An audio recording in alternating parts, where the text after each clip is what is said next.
Hello, नमस्ते, प्रणाम, all the aspirant welcome back in my YouTube channel. So हम यहाँ पर एनवायरनमेंट का पीटी 365 मॉड्यूल देखेंगे जिसमें अप्रैल 2024 से लेकर अक्टूबर 2024 तक का करंट का कंपाइलेशन है। इससे पहले हमने पॉलिटी एंड इकोनॉमी का पीटी 365 कंप्लीटली फिनिश कर लिया है जो कि आपको प्लेलिस्ट में मिल जाएगा। ठीक है। अच्छा, इसमें मैं बता दूं आपको ये लगभग 120 पेजेस 122 पेजेस में कंप्लीटली फिनिश है एनवायरनमेंट। और इसमें हमने कोशिश ये भी करी है कि आपके अगर 2010 से लेके 2024 तक के जितने आपके पी-वाई-क्यू हैं, उनको हमने यहाँ पे कंप्लीट किया है। एंड देन मैं आपको बता दूँ, जो भी टॉपिक है, जैसे फॉर एग्ज़ाम्पल अगर आपका टॉपिक है red list of threatened species, तो इसका अगर एमसीक्यू है लास्ट पी-वाई-क्यू, तो उसको हमने यहाँ पे सॉल्व किया है। और जो भी प्रेडिक्टेबल हमारे अपकमिंग एमसीक्यू हैं, उनको भी हमने सॉल्व किया है। फॉर एग्ज़ाम्पल अगर हम बिग कैट के बारे में बात करें, तो उसका क्वेश्चन नहीं आया है, पर मे बी पॉसिबल है अगर टॉपिक पीटी 365 में है, तो क्वेश्चंस बनने के चांस हैं। तो उसको भी हमने यहाँ पे सॉल्व किया है। तो इस तरीके से हम कंप्लीट एनवायरनमेंट की पीटी 365 देखेंगे। सो स्टार्ट करेंगे इसे हम। और मैं आपको बता दूँ, प्लीज़ वीडियो को देखने के बाद आप लाइक ज़रूर करें। जो क्वेश्चंस मैं आपसे पूछता हूँ, उनका जवाब आप कमेंट बॉक्स में ज़रूर दें। ठीक है? तो इस तरीके से हमने topic and then MCQ, topic and MCQ, ये आपको इस तरीके से मिलेगी कंप्लीटली पीटी 365। और इस तरीके से आपका पी-वाई-क्यू का भी रिवीजन हो जाएगा। एक सजेशन है मेरी आपके लिए, फॉर एग्ज़ाम्पल अगर आपने यूट्यूब से 15 या 20 घंटे की कोई भी आपने पीटी 365 देखी और आपको लगे कि भई नहीं यार, मैं तो 15 या 20 घंटे की है, तो मैं 1 डेढ़ दिन में इसको या 15 घंटे लगातार बैठ के इसको फिनिश कर लूँगा। देखिए, वो फिनिश आप कर लेंगे, बट आपको जो प्रॉब्लम होगी थोड़ी-सी, जैसे आप सीसेट पढ़ रहे हैं, ठीक है? उसको आप थोड़ा-सा छोड़ देंगे तभी तो उसको पढ़ पाएँगे ना। या फिर आप मान के चलिएगा, आपने जो स्टैटिक बुक है उसको भी छोड़ के आप बैठेंगे। तो फिर बाद में जो अगर हमने ये फिनिश भी कर लिया एनवायरनमेंट का मॉड्यूल और फिर हम सीसेट और स्टैटिक्स में जाते हैं, तो ये थोड़ा-सा रिवीजन करने में हमें दिक्कत होती है। हम इसको फिनिश कैसे कर रहे हैं? Without disturbancing of PT CSAT and the static portions. So हम इसको फिनिश करेंगे 1 आवर के शेड्यूल्स में। आप 1 घंटा अपना कोई बाँट लीजिएगा, भई मेरे को मॉर्निंग में वीडियो देखनी है एंड देन पीडीएफ देखनी है, वीडियो देखनी है एंड देन पीडीएफ देखनी है। तो श्योर शॉट है कि आपका ये 4-5 दिन में आप इसे फिनिश कर लेंगे। इसी तरीके से आप इकोनॉमी का भी मॉड्यूल्स फिनिश कर लेंगे और इसी तरीके से आप पॉलिटी का कर लेंगे। और इससे क्या रहता है कि हमें सहूलियत हो जाती है, थोड़ा-सा हम अपना you can say that CSAT and static portions को हम डिस्टर्ब नहीं करते और हम कंप्लीटली फिनिश कर लेते हैं। तो प्रेडिक्टेबल क्वेश्चंस को भी हमने यहाँ पे टारगेट करा है। और श्योर शॉट है कि जो आपके पीवाईक्यू हैं उनका तो आपको पता ही होगा कि भई थीम बेसिस क्वेश्चंस बनते हैं। बट आपको जो प्रेडिक्टेबल क्वेश्चंस हैं उनको भी थोड़ा-सा नोटिस करना है। चलिए, सो हम टॉपिक पे चलेंगे। मैंने आपको पहले ही क्लियर कर दिया कि हमें इसमें 1 आवर के शेड्यूल्स में ही इसे फिनिश करेंगे और विद अ कांसेप्चुअल फिनिश करेंगे हम। कोई भी टॉपिक हमारा छूटेगा नहीं without touch of the PYQ and upcoming MCQ. Okay? So environment के यहाँ पे आप लेसन देखिएगा, जैसे बायोडायवर्सिटी है, इसके अंदर टॉपिक आपका वाइल्ड लाइफ एंड कंजर्वेशन है और ये बहुत सारे सब टॉपिक हैं। राइट? तो कुल मिला के इन्होंने 9 लेसन में इसको फिनिश करा है। क्लाइमेट चेंज दूसरा लेसन है एंड थर्ड आपका पॉल्यूशन है। इसी तरीके से आपके पास 4th नंबर पे सस्टेनेबल डेवलपमेंट होगा, 5th पे डिजास्टर मैनेजमेंट होगा एंड देन 7th की बात करेंगे तो प्लेसेस इन न्यूज़। और 6th में हमारे पास चैप्टर है यहाँ पे ज्योग्राफी। राइट? इसी तरीके से हमारे पास 8th में है protected area in news and 9th पे स्पीशीज इन न्यूज़। तो कुल मिला के 9 आपके लेसन में कंप्लीटली फिनिश है एनवायरनमेंट। और ये मैं आपको पहले ही बता चुका कि हम इसे कैसे पढ़ेंगे और कैसे रीड करेंगे। सो अब आप बात करते हैं कि हमारे पास पहला टॉपिक क्या है, वाइल्ड लाइफ एंड कंजर्वेशन। इस लेसन के अंदर में है ये बायोडायवर्सिटी के। राइट? और सब टॉपिक क्या है, red list of threatened species. अब हम अगर बात करें कि ये रेड लिस्ट क्या है, तो रेड लिस्ट उन स्पीसीज का डेटा इकट्ठा करता है जो या तो अभी प्रेजेंट में हमारे पास है ना, इनफ मात्रा में, और या फिर आप कह सकते हो कि वो लुप्त हो चुकी हैं, गायब हो चुकी हैं, है ना, या फिर यू कैन से दैट भविष्य में वो लुप्त होंगी। तो इनका डेटा इकट्ठा करने का जो काम करता है उसे हम red list of threatened species बोलते हैं। क्लियर कट है? अब ये न्यूज़ में क्यों है? क्योंकि आईसीएमआर ने अभी अपडेट करी है अपनी रेड लिस्ट को ऑफ थ्रेटेंड स्पीशीज। अगर हम बात करें red list of threatened species तो क्या है, ये प्रोवाइड करने का काम करती है क्या, इन्फॉर्मेशन इसके बारे में, as like animal, plant, fungus species जो रिस्क में है ऑफ एक्सटिंक्शन, मतलब इनके लुप्त होने के जो है रिस्क है, उनको इन्फॉर्मेशन प्रोवाइड करने का काम करती है ये लिस्ट। राइट? Into 9 categories. तो 9 कैटेगरीज में कौन-कौन सी 9 कैटेगरीज हैं? जैसे एक है आपकी नॉट इवैल्यूएटेड, दूसरा है डेटा डेफिशिएंसी, तीसरा है हमारे पास लीस्ट कंसर्न। राइट? 4th है हमारे पास नियर थ्रेटेंड, 5th हमारे पास वल्नरेबल, 6th है हमारे पास एंडेंजर्ड, 7 है हमारे पास क्रिटिकल एंडेंजर्ड और 8th है हमारे पास एक्सटिंक्ट इन वाइल्ड। ठीक है? और 9th है हमारे पास एक्सटिंक्ट। कुल मिला के ये 9 कैटेगरीज हैं। ठीक है? अब इनमें से यूपीएससी में कौन सी सबसे ज्यादा आती है, वो हम थोड़ा सा बात कर लेते हैं। जैसे वीयू आप याद रखेंगे vulnerable, endangered you can say that EN and critical endangered you can say that CR। ये 3 हमारी सबसे ज़्यादा पूछी जाती हैं। तो आपको थोड़ा-थोड़ा इनके बारे में नॉलेज होनी चाहिए कि हाँ भई, किस तरीके से क्वेश्चंस बनने के चांस होते हैं, ठीक है? तो वनडेबल आप याद रखेंगे कि वो अभी फेस कर रही है हाई रिस्क ऑफ एक्सटिंक्शन, मतलब विलुप्त होने की वो कगार पे है, राइट? वो भी हाई रिस्क पे, उसे बोलेंगे facing a high risk of extinction in the world. ठीक। एंडेंजर्ड की बात करेंगे तो ये facing a very high risk of extinction in the wild. तो कुल मिला के ये है कि एंडेंजर्ड में very high and then vulnerable में हाई रिस्क होगा। उसके बाद जो क्रिटिकली एंडेंजर्ड, तो क्रिटिकली एंडेंजर्ड में आपका हो जाएगा एक्सट्रीमली हाई रिस्क, राइट? तो ये फेस कर रही है। अच्छा, तो ये आपके लिए बहुत ज़्यादा इंपॉर्टेंट हो जाती है। अब हम बात करते हैं और कौन-सी है हमारे पास, जैसे लीस्ट कंसर्न। लीस्ट कंसर्न की अगर हम बात करें तो उसकी पॉपुलेशन इतनी स्टेबल है कि वो इन फ्यूचर जो है वो एक्सटिंक्ट नहीं होगी, ये आपको समझना है। एंटी की बात करें, ये बहुत ज़्यादा क्लोज़ है और लाइकली टू क्वालीफाई है for the threatened categories in the near future. तो ये नियर फ्यूचर में थ्रेटेंड कैटेगरी में शामिल होने वाली है, राइट? अच्छा, उसके बाद डेटा डेफिशिएंट की तो आप समझ रहे हैं, इसका डेटा हमारे पास डेफिशिएंट नहीं है, ठीक है? या ये आप कह सकते हो डेटा की कमी, right? So not enough information on evidence on distributions to estimate its risk of extinction, right? अच्छा, उसके बाद तो यहाँ पे आपको इतना समझना है कि इसकी पॉपुलेशन बहुत सारी है, इन फ्यूचर ये एक्सटिंक्ट होने की कगार पे नहीं है, बट ये थ्रेटेड स्पीशीज़ में होने के कगार पे है। एक्सटिंक्ट इन द वाइल्ड की अगर बात करें, तो ये सर्वाइव होगी कहाँ पर? ओनली कैप्टिव कल्टीवेशन और well outside in a natural range. तो इसको हमें you can say that cultivate and survive करने की नीड्स है। एक्सटिंक्ट का मतलब है कि इसको कोई भी, जैसे अगर हम बात करें डायनासोर की, तो no reasonable doubt that the last individual has died. मतलब ऐसा कोई हमारे पास डेटा नहीं है, हम कह सकते हैं, ये डाउट नहीं होगा हमें कि इसका जो लास्ट स्पीशीज़ है वो भी डाइड हो चुका है। क्लियर कट है? अच्छा, अब यूपीएससी में ये एक्चुअली में क्यों न्यूज़ में है?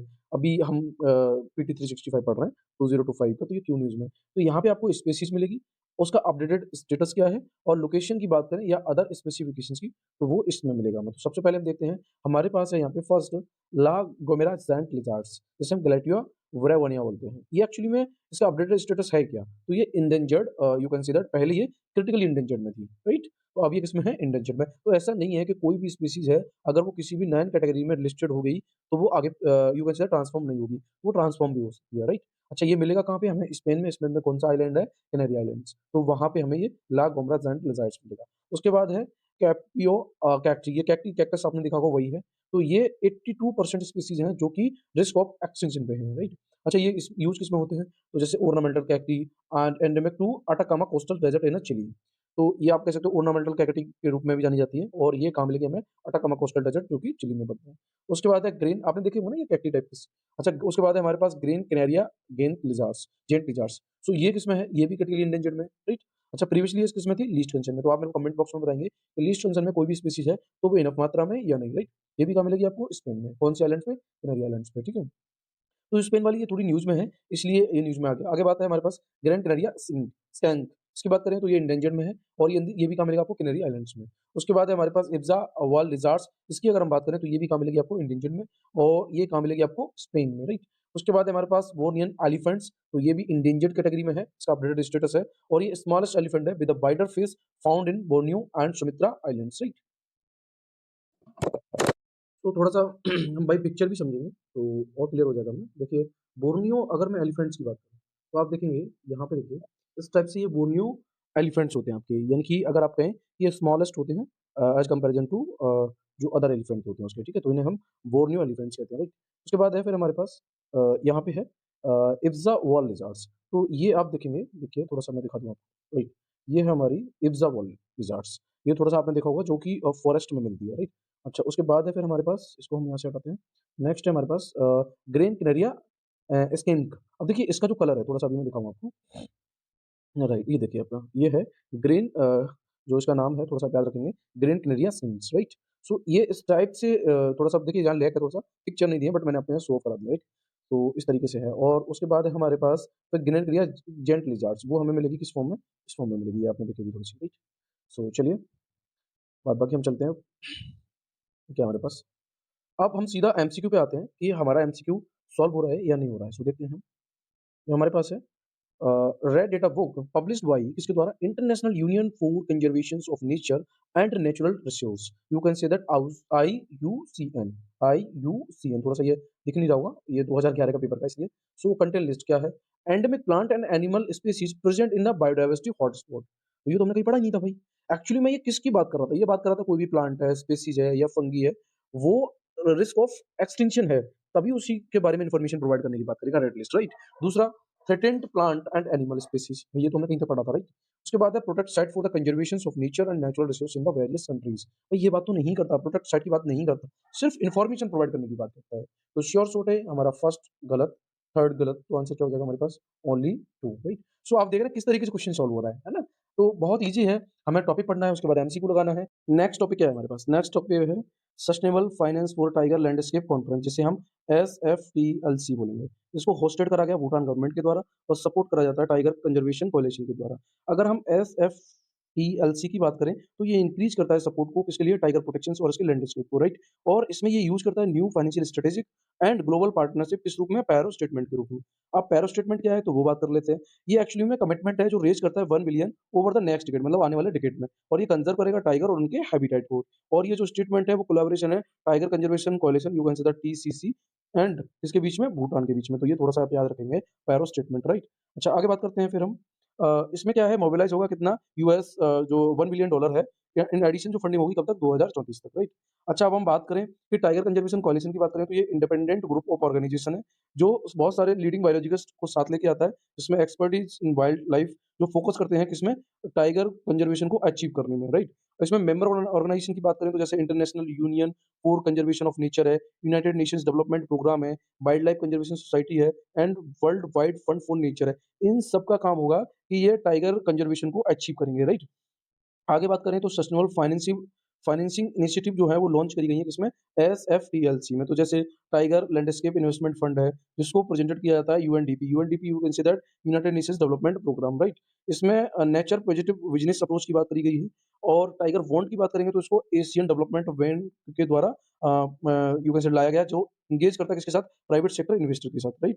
अब हम देखेंगे इंडियन टाइगर जिसको हम पैंथेरा टिग्रिस के नाम से भी जानते हैं, और रॉयल बंगाल टाइगर, इनके हैबिटेट कैरेक्टरिस्टिक क्या है।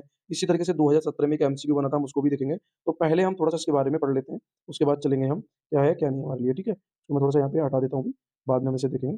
सो देखते हैं इंडियन टाइगर। इंडियन टाइगर को हैबिटेट की बात करें, तो ये सबसे ज़्यादा अगर आप कहें, इंडियन का जो ईस्टर्न साइड है, वहाँ मिलेंगे, जैसे Bangladesh, Bhutan, Cambodia, China, India, Indonesia, Laos, Malaysia, Myanmar, Nepal, Russia, Thailand, Vietnam, right? और प्रॉपर अगर हम इंडिया की बात करें, तो इंडिया में ये कहाँ मिलेंगे? तो देखेंगे आप, शिवालिक गैंगेटिक प्लेन है, सेंट्रल इंडिया है, eastern Ghat, western Ghat, north eastern hill, Brahmaputra flood plains and Sundarbans, तो ये इंडिया में मिलेंगे। डिस्ट्रीब्यूशन की बात करेंगे तो सबसे ज़्यादा ये है, कहाँ मिलते हैं आपको? मध्य प्रदेश में, उसके बाद कर्नाटका में, और थर्ड नंबर पे आपको उत्तराखंड में, राइट? कैरेक्टरिस्टिक की बात करेंगे तो ये फ्लैगशिप स्पीशीज़ ऑफ इंडियन है, एंड अम्ब्रेला स्पीशीज़, मतलब जहाँ पे अम्ब्रेला मतलब छाता। अगर ये स्पीशीज़ है तो वहाँ बहुत सारी स्पीशीज़ होंगी, राइट? उसे हम अम्ब्रेला स्पीशीज़ कहते हैं। ये सॉलिटरी एंड मोस्टली नैचुरल है, एंड टेरिटोरियल एनिमल्स है, ये ध्यान रखना है आपको। आगे बात करेंगे तो टेरिटरी ऑफ एडल्ट मेल में एनकम्पासेस टेरिटरी ऑफ 27 फीमेल। तो कुल मिला के जो टेरिटरी अगर एक एडल्ट मेल की है तो वहाँ पे लगभग 2-7 फीमेल भी होती हैं। टाइगर स्ट्रिप्स की बात करें, स्ट्रिप्स मतलब धारियाँ जो टाइगर के ऊपर होती हैं, है ना? आपने देखी होंगी। ये individually as unique as a human fingerprint, जैसे हमारे ह्यूमन के फिंगरप्रिंट होते हैं, उसी की तरह इनके ऊपर एक टाइगर स्ट्रिप्स होती हैं, जो आपने देखी होंगी इस टाइप से, ये जो धारियाँ दिख रही हैं आपको, ठीक है? ये टाइगर स्ट्रिप्स। अच्छा, आगे बात करें फिर हमें थ्रेट्स की बात मिलती है कि एक्चुअली में इनको नुकसान कैसे है? तो हैबिटेट लॉस की वजह से है, लॉस ऑफ प्रे स्पेसीज, मतलब जो इनके जिनका ये शिकार करते हैं, उनका लॉस हो रहा है, तो उनका लॉस होने से भी इनको थ्रेटेंड है। मतलब आप कह सकते हो कि इनको नुकसान है। हंटिंग, है ना? पोचिंग होती है बहुत सी, इल्लीगल ट्रेड्स होता है, कॉन्फ्लिक्ट विद ह्यूमन, ह्यूमन के साथ आपने कई बारी वीडियो देखी होंगी कि टाइगर जो है रास्ते से जा रहा है, वहीं इंसान जा रहा है, तो कॉन्फ्लिक्ट हो गया, उसमें टाइगर को मार दिया गया या कोई और बात है। अच्छा, अब बात करें कि कंज़र्वेशन एफर्ट्स जो हैं वो कौन-कौन से चलाए गए। तो जैसे मतलब टाइगर को कंज़र्व करने के लिए, तो देखिए यहाँ से क्वेश्चन्स आपका 2017 में पुट हुआ था। तो वो भी बात कर लेते हैं, तो कौन-कौन से चलाए गए, जैसे हम बात करें प्रोजेक्ट टाइगर, जो कि 1973 में चलाया गया। ये सेंट्रली स्पॉन्सर्ड स्कीम थी इन सेतु कंज़र्वेशंस। तो आप थोड़ा-सा याद रखेंगे, सेंट्रली स्पॉन्सर्ड और सेक्टर में क्या फ़र्क होता है। स्पॉन्सर्ड का मतलब होता है जिसमें सरकार, सेंट्रल और स्टेट की पार्टनरशिप होती है, पर सेक्टर में क्या होता है, वो उसमें सेंट्रल की 100% फंडिंग होती है, स्टेट का कोई रोल नहीं होता है, ये थोड़ा-सा आपको देखना है। एनटीसीए की बात करेंगे तो ये स्टैट्यूटरी बॉडी है जो कॉन्स्टिट्यूट करी गई है under wild life protection act 1972, और ये अमेंड करके कब, 2006 एडमिनिस्ट्रेटिव प्रोजेक्ट टाइगर में, right. National animal of India है ये भी आपको याद रखना है। एम स्ट्रिप जो चलाई गई थी वो डिजिटल मॉनिटरिंग सिस्टम है, ठीक है? मतलब मॉनिटर करेंगे हम किसको, टाइगर को। उसी तरीके से ग्लोबल टाइगर इनिशिएटिव 2008 में वर्ल्ड बैंक इनिशिएटिव द्वारा चलाई गई। ग्लोबल टाइगर फोरम की बात करेंगे तो ये इंटरनेशनल इंटर गवर्नमेंटल बॉडी है। अदर में भी हैं जो जैसे कुछ कंजर्वेशन एसोसिएट टाइगर स्टैंडर्ड, जिसे हम सीएआई बोलते हैं। World wild life fund tiger alive, ठीक है, इनिशिएटिव। अगर हम नोट की बात करें तो कुछ थोड़ा-सा हम न्यूज़ देख लेते हैं क्या है। सो देखते हैं यहाँ पे, as per the as per the amendment made under the wild life protection amendment act 2002 22, sorry not ये 2, जितनी भी स्पीशीज़ होंगी आर कवर अंडर द, कौन से में, एप्टेंसीज़ ऑफ सिटीज़, जो आपने जो बॉडी पढ़ी होगी वो है now listed under the schedule 4th of the act. तो अभी आपने पढ़ा होगा लगभग 2 साल, 2.5 साल पहले, कि 2022 में अमेंडमेंट हुआ है, तो ये जो है साइट्स की कौन-सी लिस्ट में है? 4th में, ये थोड़ा-सा आपको याद रखना है। 4th लिस्ट में ये यू कैन से दैट शामिल कर लिया गया है, कवर करा जाएगा। ओके? चलिए अब हम बात करते हैं, हमारे पास एमसीक्यू क्या था, वो थोड़ा-सा हम देख लेते हैं। The term M stripes is sometimes seen in news in the context. ये 2017 का हमारा यूपीएससी का एमसीक्यू है, ठीक है ना। तो अगर हम इसकी बात करें तो यहाँ पे देखते हैं क्या है हमारे पास क्वेश्चन। सॉरी, सो क्वेश्चन है हमारे पास, क्वेश्चन हो गया, आंसर देखते हैं क्या क्या दिया है। Captive breeding of wild fauna fauna and maintenance of tiger reserves, ठीक है। Indigenous satellite navigation systems, security of national highway. अब आप देख रहे हैं कि भाई एम स्ट्रिप्स, यहाँ स्ट्रिप्स से भी आप निकाल सकते थे। ये स्ट्रिप्स जो है वो एज अ फिंगरप्रिंट है, जैसे कि ह्यूमन में होते हैं, है ना। तो इसका मतलब ये है कि इसका आंसर जो है हमारे पास क्या होगा, maintenance of tiger reserve, right. Clear cut है, आंसर होगा इसका वी। चलिए कुछ और रिलेटेड न्यूज़ हैं वो देख लेते हैं टाइगर लैंडस्केप के बारे में। तो इसमें large block of ecologically connected area of sustainable tiger habitat, currently they comprises less than 8% of area originally occupy in Asia. Landscape in India की अभी हमने बात करा था, शिवालिक हिल है, गंगेटिक प्लेन है, नॉर्थ ईस्ट हिल है, ब्रह्मपुत्र फ्लड प्लेन है, अभी पढ़ रहे थे हम, सुंदरबन लैंडस्केप है। सो यहाँ पे देखिए ये सब हम देख ही रहे थे पहले भी, सेंट्रल इंडिया, ईस्टर्न घाट लैंडस्केप, वेस्टर्न घाट लैंडस्केप, राइट। सो हमारे पास अब टॉपिक क्या है, इंटरनेशनल बिग कैट अलायंस है। तो सबसे पहले हम ये समझते हैं कि इंटरनेशनल बिग कैट जो है उसमें से बिग कैट क्या होता है। बिग कैट के बारे में मैं बात करूँ, देखिए मैं आपको रफली बता दे रहा हूँ, आगे भी पढ़ेंगे हम। इसमें tiger, lion, jaguar, leopards and snow leopards होता है, राइट। और ये पैंथेरा जेनेसिस टाइप के होते हैं। अभी हुआ क्या है, न्यूज में क्यों है, क्योंकि यूनियन कैबिनेट ने अप्रूव करा है प्रपोजल कि इंडिया जो है वो मेंबर होगा किसका, आईबीसीए का। इसको साइन और रेटिफाई भी कर दिया गया इस फ्रेमवर्क को, राइट। अच्छा, ये एक्चुअली में 50 साल कंप्लीट हो गए हैं किसको, प्रोजेक्ट टाइगर को, क्योंकि वो 1973 में स्टार्ट हुआ था और 2023 में इसके कितने साल हो गए, 50 साल। तो उसी के उपलक्ष्य में इसको इंडिया के द्वारा लॉन्च करा गया। और आपको याद रखना इसका हेडक्वार्टर इंडिया में है। और भी कंट्रीज में शामिल हैं, जैसे निकारागुआ है, सोमालिया है और स्वाटिनी है, ठीक है। इन्होंने भी इसको जॉइन किया है। अच्छा, इसका मेन एम क्या है बीसीए का? इसका मेन एम है कि ये ग्लोबल कोऑपरेशन की बात करेगा और कंजर्व करेगा 7 बिग कैट स्पीशीज को। कौन-कौन सी होंगी वो 7 बिग? जैसे टाइगर है, लायन है, लिपर्ड्स है, स्नो लिपर्ड्स है, चीता है, जगुआर है, पूमा है, और उनके हैबिटेट को भी कंजर्व करने की बात करेगा आईबीसीए, राइट? अगर हम बात करें इंडिया में, तो इंडिया में पूमा एंड जगुआर नहीं मिलता, बाद बाकी आपको 5 बिग कैट मिलेंगे, जैसे tiger, lion, leopards, snow leopards, cheetah and cheetah, right? Jaguar, puma तो नहीं मिलता, अभी हम क्लियर कर चुके थे इसे। अच्छा, उसकी बात करें तो इसमें क्या होगा, पार्टिसिपेट कर सकते हैं लगभग 95 big cat countries, non range countries भी होंगे जो जिसमें बिग कैट नहीं है, right. And conservation partner and related scientific organisation होंगे। उसके बाद हम बात करें तो जितने भी यूएन के मेंबर कंट्री हैं वो भी एलिजिबल हैं कि वो आईबीसीए का मेंबर बन सकते हैं, ठीक है। उसके बाद 9 इंटरनेशनल ऑर्गेनाइजेशन है, वो भी पार्टनर बनेंगे इसके, क्लियर है। उसका फंडिंग की बात करेंगे तो इसमें सपोर्ट लगभग 150 crore for the 5 year from 2023-24 से लेकर 27-28 तक। Conservation status of big cat in India की बात करें तो आईयूसीएन स्टेटस में थोड़ा-सा हम ये ज़रूर देख लेते हैं कि आईयूसीएन स्टेटस क्या है बिग कैट का। तो देखिए आप देख रहे हैं कि टाइगर जो है वो एंडेंजर्ड में है, ठीक है। वनरेबल में आपको मिलेगा लॉयन, चीता, स्नो लेपर्ड्स और लिपर्ड्स, याद रखना है। नियर थ्रेटेड यानी एंटी में आपको मिलेगा जगुआर, लीस्ट कंसर्न में आपको मिलेगा पूमा। ये मैं आपको पहले ही क्लियर करा चुका था कि कौन-सी एंडेंजर्ड है, कौन-सी वनरेबल है, कौन-सी एंटी है, कौन-सी लिस्ट कंसर्न है, राइट? सो आप मेरे को ये ज़रूर बताएँगे कि अगर एक्सट्रीमली अब हाई एक्सटेंशन है अगर उसका, तो वो किस में आएगी? इसको आप मेरे को कमेंट बॉक्स में इसका जवाब देंगे, राइट? अगर हम बात करें all 5 big cats in India जो लिस्टेड हैं schedule first and fourth of the wild protection act sites appendix में, राइट? तो ये थोड़ा-सा आपको समझना है। शेड्यूल फर्स्ट और फोर्थ में ये क्या है? लिस्टेड है। चलिए आगे चलते हैं फिर हम। अब क्या इसमें कोई क्वेश्चन्स बन सकता है? प्रेडिक्टेबल कोई क्वेश्चन्स है ना? तो देखते हैं भाई क्वेश्चन क्या है? यस, तो the government of India has proposed to launch a international big cat alliance to protect big cat, ये हमने पढ़ा अभी। With the reference to international big cat alliance consider the following statement. अब यहाँ पे देखते हैं। It will provide a platform for the disseminations of information on benchmark practice and capacity building for the protections and conservation of the big cat। अभी पढ़ रहे थे हम इसे, राइट। ये उनको कंजर्व करेगा। Jaguar is one of the cat include for the protection and conservation under IBC. भाई अभी हमने करा 7 जो है 7 बिग कैट को लिस्टेड करा गया। तो देखिए यहाँ पे पूछ लिया जगुआर। अब यहाँ पे ये हो जाता कि जगुआर कंजर्व है ना इंडिया, तो आप देखेंगे कि ये तो इंडिया में मिलता ही नहीं है, तो डेफिनेटली हमारा ये वाला गलत हो जाता। तो श्योर शॉर्ट आंसर क्या हो जाएगा हमारा, बोथ 1 एंड 2। ये प्रेडिक्टेबल है। अब आप देखेंगे ये कहीं यूपीएससी में नहीं पूछा गया है, बट इसको हम यहाँ पे समझ के चलेंगे, राइट। चलिए, तो थोड़ा-सा मेहनत लगता है, यही बात मैं आपसे कह रहा था कि आप कोशिश करें कि इसको सपोर्ट करें थोड़ा-सा चैनल को, क्योंकि अभी शुरुआत है, तो शुरुआत में कहते हैं ना थोड़ा-सा मोरल डाउन होता है कि यार लाइक नहीं मिल रहा है, व्यूज़ नहीं मिल रहे हैं। तो कुल मिला के ये है कि जो भी मेहनत है वो चल रही है ना? तो उसको देख के चलेंगे आप थोड़ा-सा, और मैं जो पूछता हूँ उसका कमेंट में जवाब आप ज़रूर दें मेरे को। चलिए, आगे भी क्वेश्चन्स है हमारे पास, यस एलिफेंट का, तो वो देखेंगे हम। क्या है हमारे पास? एलिफेंट की बात करते हैं। एलिफेंट सेंसस मतलब उसकी गणना, है ना? जनगणना कह सकते हो आप। तो अभी रिसेंटली क्या हुआ है, इसको सिंक्रोनाइज़ किया गया है एलिफेंट पॉपुलेशन सेंसस को 2023 has been done in the southern state, तो सदर्न स्टेट में, ठीक है। अच्छा, अब बात करें हम की फाइंडिंग की, तो कर्नाटका जो है वो टॉप आता है सदर्न स्टेट में, जहाँ पे लगभग 6000 एलिफेंट है, ये समझना है आपको। हाई डेथ रेट 40% जो है जुवेनाइल एलिफेंट्स, यानी कि जिनकी एज जो है टेन के अंडर में होती है। एट्रीब्यूट टू एलिफेंट एंडोथेलियोपेट्रिक हर्पेवायरस, तो इसकी वजह से जो है वो डेथ हुई है, ये थोड़ा-सा आपको देखना है, राइट? कौन-सा वायरस है वो? EEHVF, you can say that elephant endotheliotropic herpesvirus, right?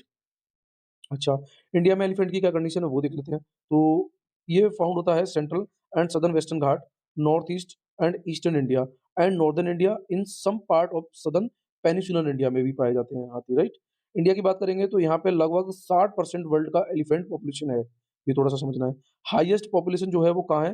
Karnataka, ऊपर भी पढ़ा था हमने, उसके बाद असम और केरला। अब मेरे को आप बताएँगे कि टाइगर की जो हम बात कर रहे थे, उसकी हाईएस्ट पॉपुलेशन जो है सबसे ज़्यादा कौन से जिले में है? जैसे उसके बाद फिर कौन से जिले में, तो ये 3 रैंकिंग है वो आप मेरे को बताएँगे, ठीक है? चलिए कमेंट बॉक्स में। अगर हम बात करें तो फिर हमें मिलता है कुम्की एलिफेंट, ये टर्म जो है इंडिया में किसके लिए यूज़ होता है? कैप्टिव अस एशियन एलिफेंट के लिए, that are trained to be used in a operations to trap wild elephants. तो कुम्की एलिफेंट्स का मतलब है कि यहाँ पे ये जो है कैप्टिव एशियन एलिफेंट्स के लिए यूज़ होता है और इनमें ट्रेन किया जाता है ना? You can say that trap करके किसको? वाइल्ड एलिफेंट्स को, राइट? कैरेक्टरिस्टिक की बात करेंगे तो थोड़ा-सा देख लेते हैं, यूपीएससी में क्वेश्चंस यहीं से बना था, इसके कैरेक्टरिस्टिक से। तो हाइली इंटेलिजेंस एनिमल होता है ये, with a strong family bonds, देखिए फैमिली बॉन्ड्स के साथ ये रहता है, ठीक है? With the sophisticated forms of the communications, ठीक है? One of 3 subspecies of Asian elephant, the other 2 being the Sumatra and Sri Lanka elephants. तो ये आपको थोड़ा-सा याद रखना है कि जो सबस्पीशीज़ एशियन एलिफेंट की है वो आपको सुमित्रा और श्रीलंका एलिफेंट्स में मिलती हैं, राइट? लाइफ स्पैन इनका कितना होता है, मतलब जीवन काल की बात करें तो 60 से 70 साल होता है और उनका जो गेस्टेशन पीरियड होता है, जो आप कह सकते हो हमारी भाषा में समझा जाता है ना कि 9 साल का टाइम पीरियड होता है ना? तो वही है, वो उनका होता है 20 से 22 मंथ का होता है, ठीक है? अच्छा, उसके बाद हम बात करें लीडर ऑफ एलिफेंट ग्रुप जो है वो कौन होती है? फीमेल होती है, याद रखना है आपको। थ्रेट्स की बात करेंगे तो habitat fragmentation and डिग्रेडेशंस, expansion of agriculture and industry, human elephant, वही सारी कहानी है, थ्रेटेंड तो सबको सेम ही है।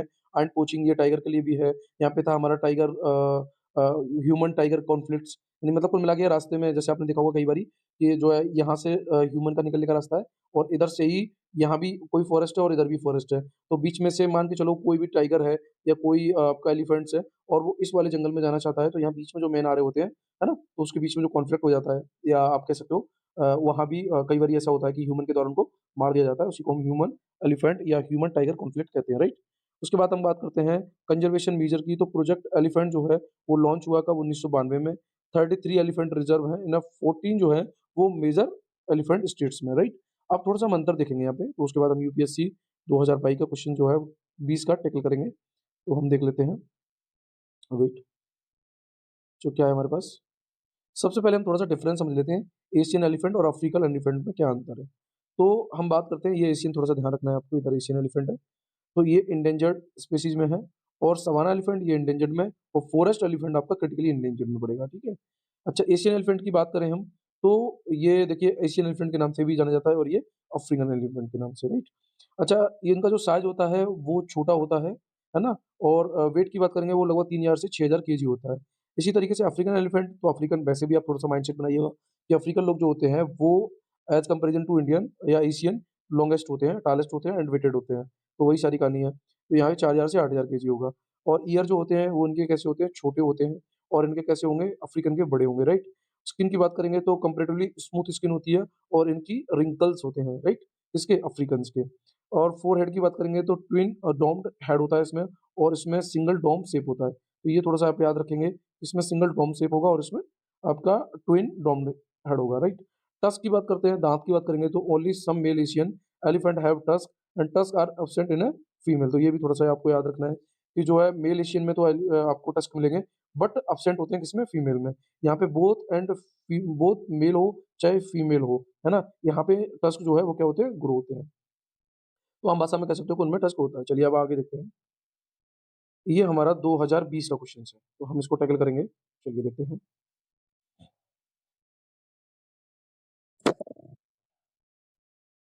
नॉर्मल सा क्वेश्चन है लग रहा है क्योंकि हमने पढ़ लिया अभी, है ना? तो देखिए यहाँ पे ये इस तरीके से सॉल्व करने से क्या रहता है ना, माइंडसेट बना रहता है कि क्वेश्चन कैसे बनना था। देखते हैं हम। With reference to Indian elephant consider the following statement. The leader of elephant group is female. भाई अभी हमने पढ़ा था कि इनको लीड कौन करता है? फीमेल करती है। क्लियर है, ये हमारा पहला सही है, तो ऑब्वियसली हमारा ये वाला गया। एंड ये गया। अच्छा इसका मतलब ये है, अब हम देख लेते हैं दूसरा, द मैक्सिमम जो इनका जेस्टेंस पीरियड होता है कैन बी 22 मंथ, मतलब जो मैं कहूँ उसे बच्चा चलाने वाला जो टाइम पीरियड होता है उसको बोलते हैं हम, ठीक है? अच्छा उसके बाद है हमारे पास तो 2 ठीक है। उसके बाद an elephant can normally go on carving till the age of 40 years only. Only word लग गया, एक्सट्रीम वर्ड लग गया। भई यहाँ तो 70 साल तो अभी हम पढ़ ही रहे थे, तो थर्ड भी हमारा गलत हो गया। चलिए आगे देख लेते हैं। Among the state in India the highest elephant population in the Kerala. नहीं भाई अभी हमने पढ़ा था कि सबसे ज़्यादा कहाँ मिलेगी आपको कर्नाटका में। क्लियर कट है, तो फोर्थ भी गलत हो गया। तो फोर्थ गलत होने से ये गया हमारा, ये गया और ये हम 40 नहीं 70 ईयर था। तो इसका मतलब आंसर क्या हो जाएगा हमारे पास 1 एंड 2। क्लियर कट है? तो मैं आपको बता दूँ देखिए इस तरीके से सॉल्व करने से क्या रहता है, माइंडसेट भी बना रहता है कि भाई ठीक है क्वेश्चंस ऐसे बनने के चांस रहते हैं। चलिए आगे चलते हैं फिर हम। अब हमारे पास है स्टेट ऑफ राइनो 2024 रिपोर्ट्स, तो इसके बारे में थोड़ा-सा हम देखेंगे। क्वेश्चंस बने हैं वो भी देखेंगे। ठीक है? प्रेडिक्टेबल है या पीवाईक्यू है, सो देखेंगे। इंटरनेशनल राइनो फाउंडेशन यानी कि जैसे आईआरएफ ने अभी रिलीज़ करी है स्टेट ऑफ राइनो रिपोर्ट 2024। अगर हम आईआरएफ यानी कि इंटरनेशनल राइनो फाउंडेशन की बात करेंगे, तो इससे शुरुआत में हम इंटरनेशनल ब्लैक राइनो फाउंडेशन के नाम से जानते थे, जो कि 1991 में अप्रोच करी गई थी और ये डेडिकेटेड थी किसके लिए? कि ये सर्वाइवल करेगी किसका? वर्ल्ड राइनो स्पीशीज़ का, राइट? अच्छा, आगे बात करेंगे हम इसकी, तो इस रिपोर्ट की क्या की फाइंडिंग रिपोर्ट्स हैं, तो वो देखेंगे।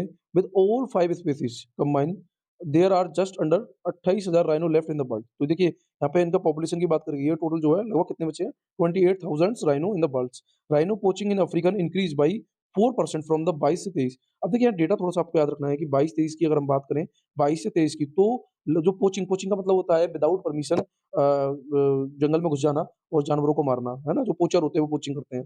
तो 4% ये इंक्रीज़ हुई है, ठीक है? उसके बाद number of white rhino increase what greater one rhino number remained same. तो देखिए यहाँ पे क्या है, ये थोड़ा-सा याद रखना है आपको। व्हाइट राइनो जो है वो बड़े हैं, उनकी संख्या बड़ी है, लेकिन जो आपका ग्रेटर वन राइनो हॉर्न जो स्पीशीज़ है, वो क्या है, वो सेम रही है, राइट?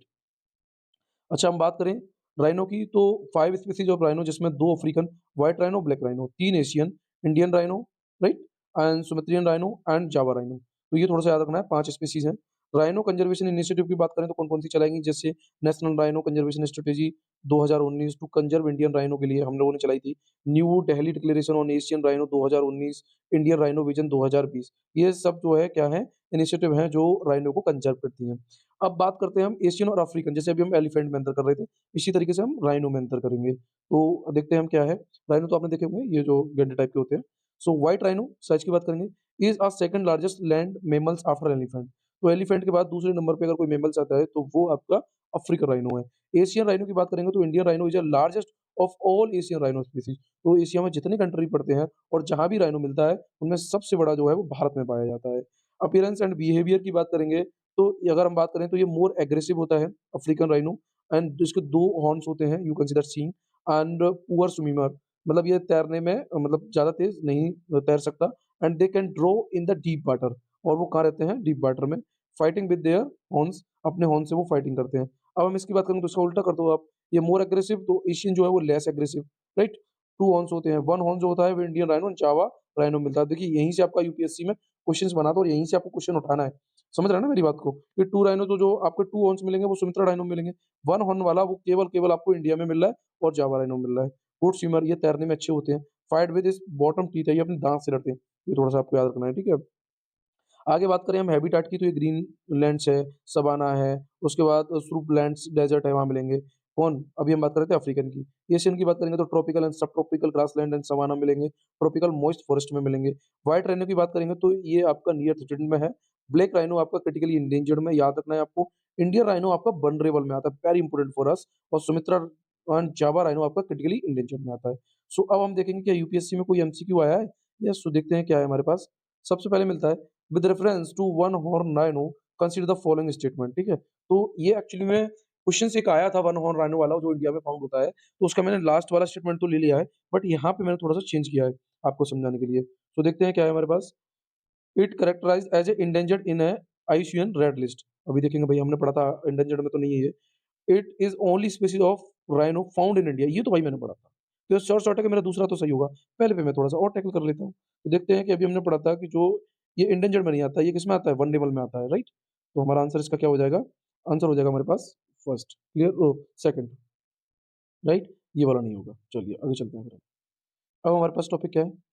टॉपिक है अब हमारे पास ग्रेट इंडियन बस्टर्ड। अब इसकी बात करते हैं तो दिखता कैसे है, पहले मैं वो दिखा दूँ, थोड़ा-सा और इंटरेस्ट लगेगा आपको पढ़ने में इस टाइप का। इसका भी यूपीएससी में क्वेश्चन है, यस 2020 में है, तो इसे भी टैकल करेंगे हम। तो सबसे पहले हम आते हैं इस पे, चलिए देखते हैं। Great Indian bustard, so ministry of environment, forest and climate change ने अप्रूव कराया फंड कि नेक्स्ट फेज 2024 से लेके 29 तक। किसके लिए? बस्टर्ड की रिकवरी के लिए, मतलब ग्रेट इंडियन बस्टर्ड की रिकवरी के लिए, राइट?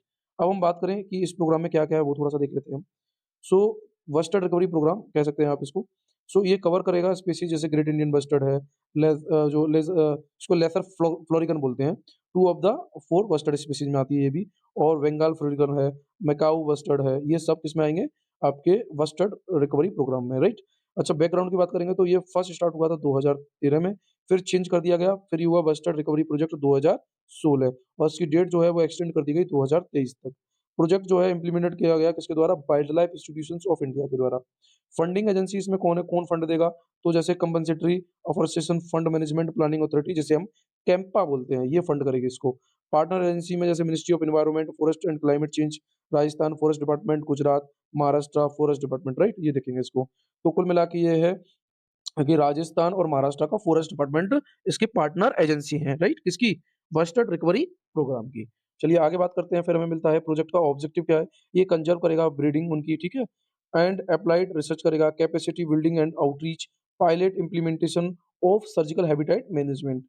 अब बात करते हैं कोलैबोरेशन एजेंसी की, तो बॉम्बे नेचुरल हिस्ट्री सोसाइटी ये स्टेबलाइज़ हुई 1883 में। अदर हैं जिसमें international fund for houbara conservation, रैनको, the Corbett foundation, humane society international, और उसके बाद है Jivdaya charitable trust, the grassland trust. तो ये सब जो हैं, इन सब से कोलैबोरेशंस हो रहा है बस्टर्ड रिकवरी प्रोग्राम का। अब थोड़ा-सा हमें लेज़र फ्लोरिकन के बारे में देख लेते हैं क्या है। तो ये लेज़र फ्लोरिकन है जो है, वो आपका स्मॉलेस्ट बर्ड है ऑफ द बस्टर्ड फैमिली का। ये थोड़ा-सा याद रखना है आपको, और ये किसमें आता है? ये आता है क्रिटिकली इंडेंजर्ड में, राइट? और वाइल्ड लाइफ प्रोटेक्शन एक्ट के 1972 के शेड्यूल फर्स्ट में आता है, ठीक है? अच्छा, आगे बात करें हैबिटेट की, तो ये राजस्थान, गुजरात, मध्य प्रदेश, महाराष्ट्र, आंध्र प्रदेश में मिलेगा। थ्रेट्स की बात करेंगे तो पेस्टिसाइड यूसेज इन ब्रीडिंग ग्राउंड्स, मतलब हम ब्रीडिंग जो बीज में हम मिला के पेस्टिसाइड डालते हैं, उससे थ्रेट्स होता है इनको। मिसमैनेजमेंट ऑफ एग्रो ग्रासलैंड, और हमारा एग्रो ग्रासलैंड में मिसमैनेजमेंट है, तो वो भी हमें दिक्कत करता है, मतलब किसको? लेज़र फ्लोरिकन को, ठीक है? चलिए आगे चलते हैं फिर हम। देखिए यहाँ पे थोड़ा मैं प्रोनाउंसिएशन के लिए माफ़ी चाहूँगा। आगे देखते हैं हम, फिर क्या है हमारे पास? ये क्वेश्चन हम बाद में टेकल करेंगे। सो इसके बारे में थोड़ा-सा पढ़ लेते हैं, ग्रेट इंडियन बस्टर्ड के बारे में। ये एक्चुअली में एंडेमिक है इंडियन सबकॉन्टिनेंट में। मोस्टली जो है ये राजस्थान, गुजरात में पाया जाता है। स्मॉल पॉपुलेशन जो है इसकी महाराष्ट्र, कर्नाटक और आंध्र प्रदेश में भी मिलेगी।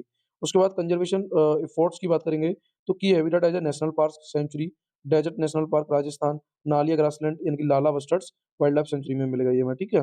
और ग्रेट इंडियन बस्टर्ड की बात करेंगे तो ये कंजर्व ब्रीडिंग सेंटर इन राजस्थान, तो इनके ब्रीडिंग सेंटर को कंजर्व करने की बात करता है राजस्थान, ठीक है? आर्टिफिशियल इंसेमिनेशंस की बात करेंगे तो national breeding centre in Jaisalmer. उसके बाद हम बात करें training of personal for artificial breeding at national avian research centre, वो कहाँ मिलेगा आपको? अबू धाबी में। थ्रेड्स वही सारी कहानी होंगी इनकी, ठीक है? जैसे प्रीडेशंस है, इंटेलमेंट विद द पावर लाइन, मतलब आपने देखा होगा खेतों में हम लोग क्या लगा देते हैं, जो पावर लाइन लगाई जाती है। अब ग्रेट इंडियन बस्टर्ड वहाँ चुगने आया, क्या हुआ कि उसे करंट लगा, वो मर गया, है ना? तो उसकी वजह से। उसके बाद है ऑर्गेनो-फॉस्फेट पेस्टिसाइड की वजह से। ये थोड़ा-सा याद रखेंगे कि इनकी वजह से इनको थ्रेड्स हैं, ठीक है? चलिए आगे बात करते हैं हम, तो ये किसमें है? क्रिटिकली इंडेंजर्ड में है, और अभी हम लेज़र फ्लोरिकन पढ़ रहे थे, वो भी हमारा क्रिटिकली इंडेंजर्ड में है। ये ज़रूर देखेंगे, क्वेश्चंस बनने के चांस रहते हैं, और शेड्यूल फर्स्ट में ये लगभग 22 स्पीशीज़ में से ये स्पीशीज़ रिकवरी प्रोग्राम जो है चलाया गया इसके लिए। आगे बात करें कैरेक्टरिस्टिक की, तो वो देख लेते हैं। एलिफेंट का तो लास्ट पूछा ही गया था, इसका भी देख लेंगे। एग्रो ग्रासलैंड ओमनीवोरस ओमनीवोरस है ये, ठीक है?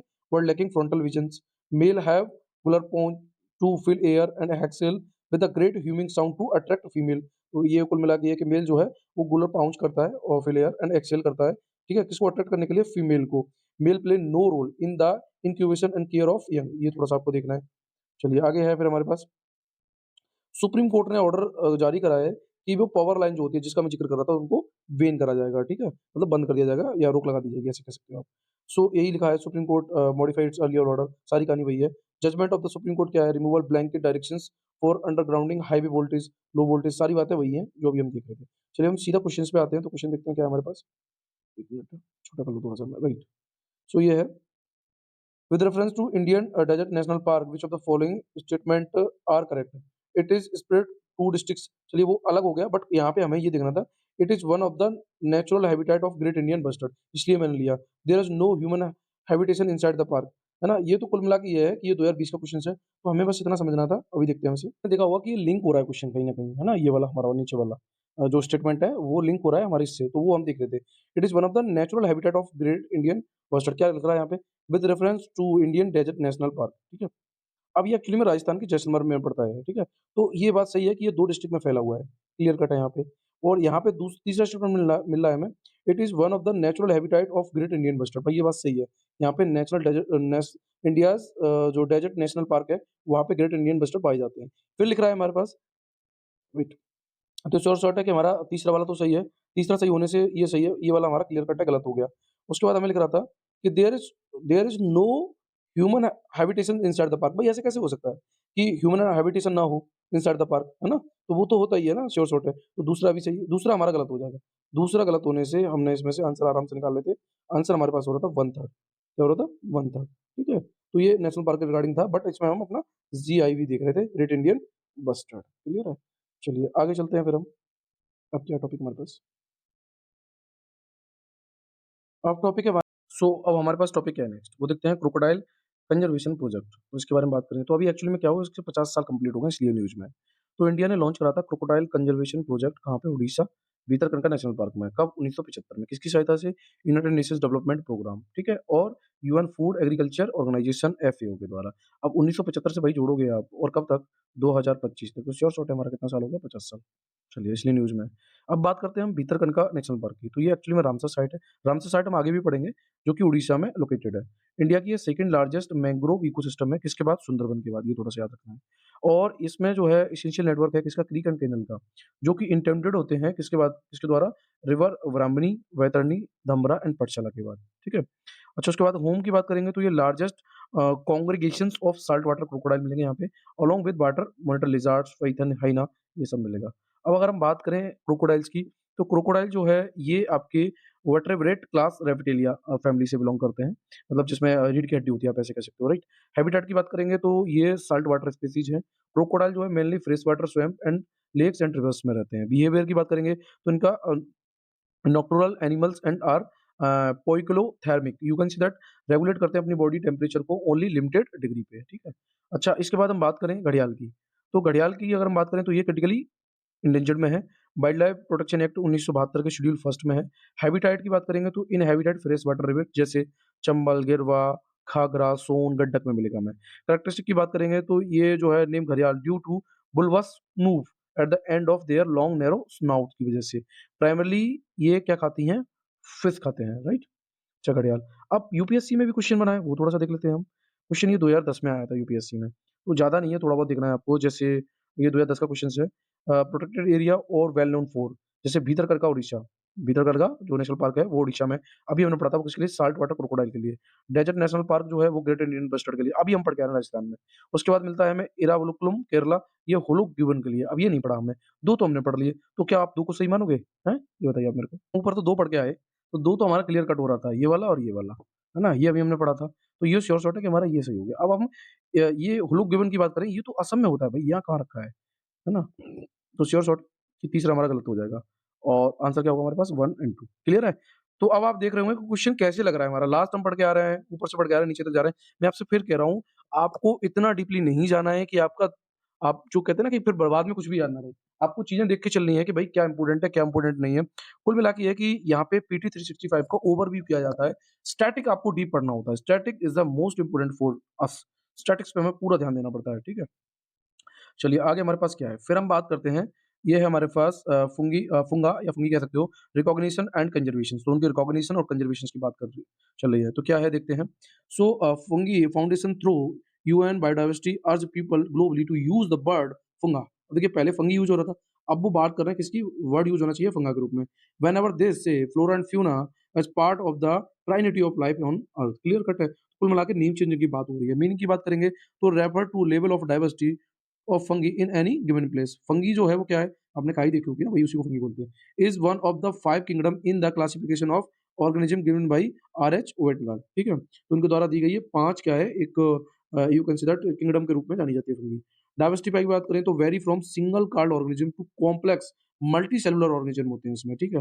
डिस्ट्रीब्यूशन की बात करेंगे तो ये ट्रॉपिकल टेम्परेट, जो टेम्परेट होता है ना, to arctic region in both terrestrial और एक्वाटिक इकोसिस्टम में ये मिलता है हमें। तो याद रखना है आपको, फंगी जो है टेरेस्ट्रियल और एक्वाटिक, एक्वाटिक मतलब जहाँ पे पानी होगा और टेरेस्ट्रियल मतलब जहाँ आपका अर्थ होगा, क्लियर है। कैरेक्टरिस्टिक की बात करेंगे तो उसमें क्या होता है, इसमें एक सेल होगी wall with chitin, right. Made of nutrition की बात करेंगे तो ये हाइड्रोट्रॉपिक के द्वारा बनी होती है, जिसे हम सेप्रोफाइट और पैरासाइट्स भी कहते हैं, याद रखना है। बॉडी ऑर्गेनाइजेशन की बात करेंगे तो मल्टी सेलुलर और लूज टिश्यू के रूप में।